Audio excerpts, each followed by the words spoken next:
عقد لقاء رفيع المستوى في مدينة هولير بإقليم كردستان جمع قيادات روجافا مع وزير الخارجية الفرنسي جان نويل بارو لمناقشة ملفات محورية تتعلق بمستقبل المنطقة وآليات تنفيذ الاتفاقيات المبرمة. حضر الاجتماع القائد العام لقوات سوريا الديمقراطية مظلوم عبدي، والقائد العام لوحدات حماية المرأة رهلات عفرين، والرئيسة المشتركة لدائرة العلاقات الخارجية في الإدارة الذاتية إلهام أحمد.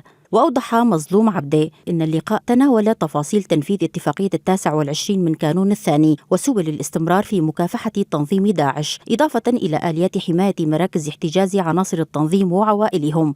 كما ناقش الاجتماع حماية خصوصية المناطق الكردية وضمان حقوق الشعب الكردي في سوريا، إلى جانب ملف دمج القوات العسكرية والأمنية بجميع تفاصيله بما في ذلك وحدات حماية المرأة. وجاء الاجتماع مع وفد روجافا بعد لقاء وزير الخارجية الفرنسي مع وزير الخارجية في الحكومة المؤقتة في دمشق، وكذلك مع رئيس إقليم كردستان نيتشيرفان بارزاني في هولير، في إطار جولة دبلوماسية تهدف إلى تعزيز الحوار حول مستقبل سوريا والقضية الكردية. وبحسب بيان صادر عن المركز الإعلامي لقوات سوريا الديمقراطية، فقد جددت القيادة التزامها بتنفيذ بنود اتفاقية 29 من كانون الثاني بشكل كامل، ومواصلة العمل في مكافحة داعش وضمان أمن منشآت احتجاز عناصر التنظيم وعوائلهم. كما شددت على ضرورة عودة المهاجرين إلى مناطقهم ولا سيما في عفرين وسريكانية، مؤكدة أن ذلك يشكل خطوة أساسية نحو تحقيق الاستقرار. من جانبه أكد وزير الخارجية الفرنسي دعم بلاده